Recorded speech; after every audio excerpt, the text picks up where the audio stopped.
Welcome to the 20-Minute Talk Show. I'd like to introduce you to Dr. Ron Rizzuto, Professor of Finance in the Finance Department at the Daniels School of Business at Denver University. We only have 20 minutes, and so the time starts now.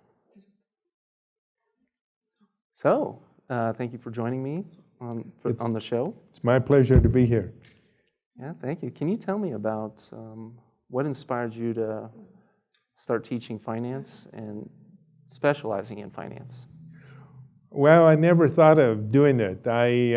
My family background is all business. So our family had a business, and so I expected to go to grad school and then go back to work in the business. But then along the way, I got interested in academia. My roommate was from India, and he and his brother were academics, and so in the course of that, I got interested in academics. Wow, so how did you get fascinated with numbers? Did you play with numbers a lot? And how are you still motivated with numbers? Well, I was always liked numbers, and this was a family business. So we started working in the business when we were 5 years old, and so we had a lot of work to do with numbers, so I liked them and felt comfortable in doing it, and then just the whole area of finance fascinated me.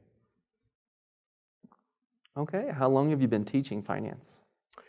Well, I have been at DU for 40 years, and then I taught for 2 years before I came to DU at New York University. Oh, nice. So a big difference. The environment's different. Is that Exactly, right? exactly. So what have you learned from teaching here and teaching students? Well, I think you learn more about finance is one thing, because trying to explain it, you really come to an understanding, and everybody's a little different, so you learn to understand things from different perspectives. And then I think the other thing is working with students. They keep you fresh in terms of how life is changing. Yeah, how did you develop connections with all the students? Just, in the classroom, I'm inquisitive. I usually ask people to tell me something unique about them. So I can remember, somebody may have ride a motorcycle. Somebody may be a avid skier. So I try to have something to go with a name so I can remember them, and then I think that helps with a personal connection. Right. So that's amazing. That's inspiring how you've taught students all these years. And so what keeps you motivated every day? For example, every morning you wake up, what's the first thing that you do? Well, make coffee and check my email and check the news. So then, from that you get on to the things that you have on hand. Of course, academics and the opportunity at DU is great because you have a lot of variety in the things that you do. So for the past 40 years, you've had experience, and share some of the challenges that you've had and faced.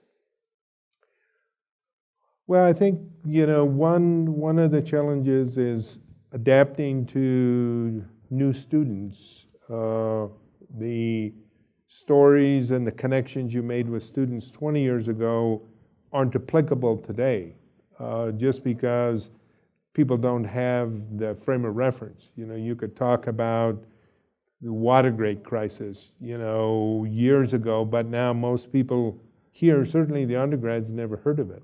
So you have to continue to update your knowledge of the world and the examples. So that means you have to learn new things every day. You have to learn new things, and then obviously finance is always changing, so what merger is going on, what is the economy like. So if you like to learn, academia is a good place to be. Right. So are finances influenced by technology? Absolutely. That's definitely influenced by technology. One of the areas, as you know, that I work in is in the cable television industry, and just looking at what the change in technology is going to mean in terms of the costs as well as future revenues. So the two go hand in hand. All right, that's amazing. So in the future, technology is going to change and it's going to influence finances. And so new software is going to come out, a lot of changes.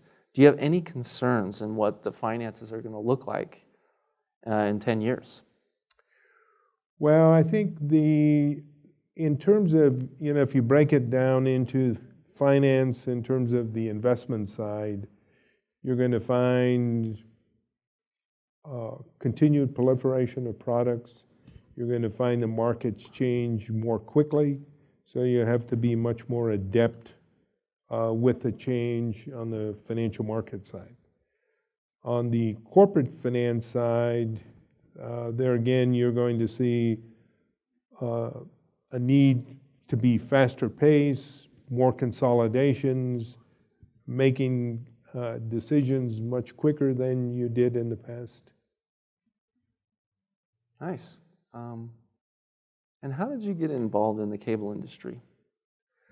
Well, I had a student, I was teaching in the executive MBA program and I had a student who was in the cable industry, and she worked for a company that later became Time Warner Cable, and she was managing a project after the class. She was managing a project, and she felt like they needed to teach their managers more about finance and accounting.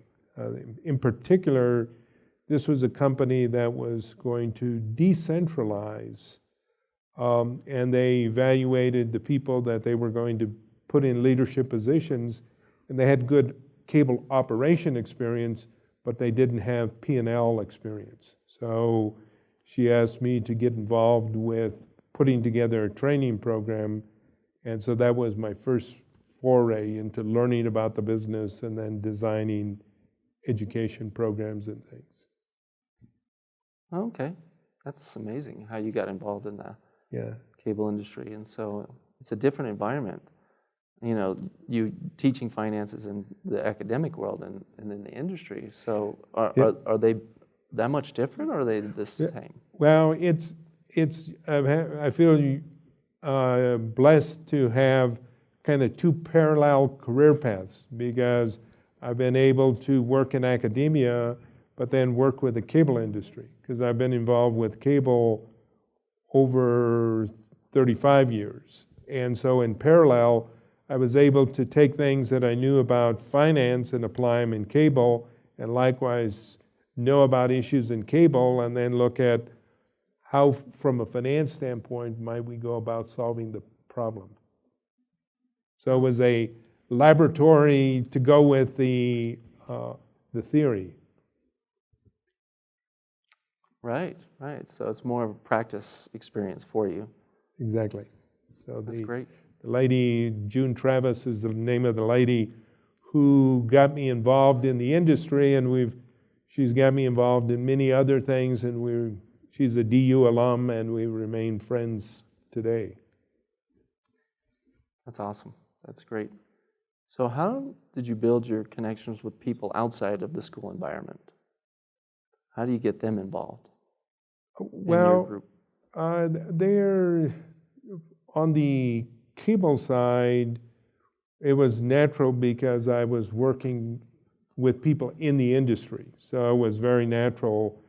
And companies that you work with, they were looking to hire people, so we knew students. So it was a very natural way. And the students that they hired, obviously, then you keep up with them in their career. On the and then the other industry, and I think is another example, another industry that I've done a lot with is the energy business, the oil and gas business. And there I did a faculty internship with a company, and then through that learned about the industry and then got involved with industry activities. So those are two ways. The third way is obviously students graduate and then they're working on a problem or they're part of a association and they would invite you. So through your students, you build the network. Right. So on a personal note, I'm sure you have some fears. And how did you overcome those fears? Oh, you always have fears, you know. Every day you have something to, but I think the key is you have to address the issue and not postpone it. Because it's not going to solve itself. You need to just understand it and then take one step at a time to deal with it. Right. We have to go through and persevere. And so, what are the three priorities or values that you have in life? Well, I mean, family, career, and society in terms of making a positive contribution. Right. So how do you involve in society? How do you contribute in society? I know you have a busy schedule, so how do you contribute to society? I mean, one of the ways is volunteer work. You know, I'm on the board of some not-for-profits. I try to engage with alums and students who are working on things that may need some help. And I guess those are the primary ways. All right, so do you have any advice for people that are young, that are maybe in finances, and how they can manage their finances? Managing your personal finance. Yes. Yeah, I think there is choose a budget. I mean, it seems trite, but a budget is very helpful. So, one, to think about what your major cost items are, and then to manage to live within your means. I mean, obviously, as a finance person, you're going to have access to credit cards, but to manage your finances so you live within your means and maintain that discipline. And then as you look, I mean, you'll be looking to save money for a house, take a vacation, so all of that is to use your budget and planning skills in your personal finance. Yeah. Yeah, it's never too early to start thinking about that and to have a budget analysis. But I have a question. For example, if I invest money in property, or what kind of industry do you recommend investing in? Today in the U.S. or just anywhere? Anywhere. Well, I think it's very, very difficult times because there's a lot of uncertainty. So the fixed income market is not a good market because of the expected rise in interest rates. We're at a lot of volatility and a long bull market in the equity markets. And a lot of the equity markets have been buoyed by the low interest rates. So that has built in a bit of a bubble for real estate. So in a sense, it's maybe the best decision is not to invest too much. You might look at some long-term investments, a mutual fund or a sector that you think is going to be good long-term. You look at a company like Tesla or SpaceX, where their horizon is very long, it might be worthwhile to make that investment. But obviously, if you need money, you're saving money for a house, there may be a mismatch there. But I think caution is where I would advise. I wouldn't put a lot of money in the market or in real estate right now. Okay, I have to keep that in mind for real estate market. So what are your plans for the next 5 years? Probably at the end of the 5 years, I may retire, but I still enjoy working and everything. But the near-term thing is to continue teaching and working on the projects that we have. And then, as you know, over the last 16 years, we have done this executive media training for Chinese executives. So we're just at the threshold of building the next chapter there. And so it'll probably take 5 years to really take it to the next level. I'm leaving for China on Friday, and we're working to build the agreements and the relationships. So that plus my teaching and other activities will keep me pretty busy. And then watch my children and grandchildren grow. I have 4 children and 2 grandchildren, so there's a lot to be involved with. Yeah, you have a lot on your plate. A lot of things that you got to do, and you're going to China soon. That's a lot. Yeah, a lot of good things. So. Right, exciting. Yeah, it is very exciting. And so, would you like to share a piece of wisdom for us? What advice would you offer?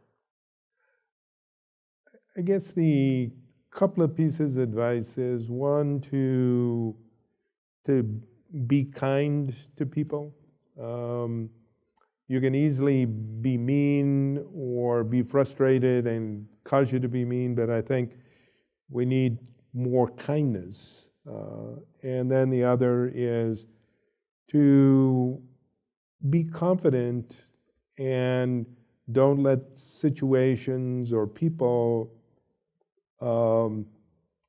dissuade you from the things that you know are right or important. Great. I'll have to keep that in mind. And being kind is a very important thing. Being nice to each other in today's world. Exactly. It's something we miss. Yep. So how do you stay committed? I think it goes back to, you're doing something you're interested in. So committed to teaching, I've got a set of projects I need to grade tonight, so I need to be committed here. But it's that you're interested in what you're doing, and I think that keeps you committed. And then, your involvement with your family and what they're doing and being a part of that helps energize you. So for me, that's what it does. All right, that's awesome. We only have 1 minute left. So can you tell me or describe yourself in one word?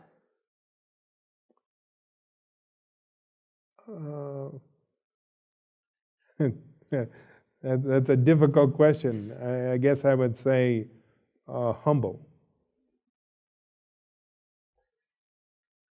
Great word. It's a great word. You are a humble professor, and I'm wondering, do you have any other thing you want to say? We have 50 seconds left. Any other comments? Well, again, I'm pleased to work with you. I think this project is very good. I think I've enjoyed your initiative here, and I think that's one of the things that energizes, a faculty member myself, is meeting people who are willing to do what they want to do and invest the time and effort and energy. So some of what energizes me is people like you, and so it's been a pleasure to work with you and watch this project evolve. Well, thank you for all your support, and thank you for coming here. I appreciate your wisdom and all the comments you've made. I'll keep all your words in my mind. And the time's up. All right. Thank you very much. Thank you very much. All right.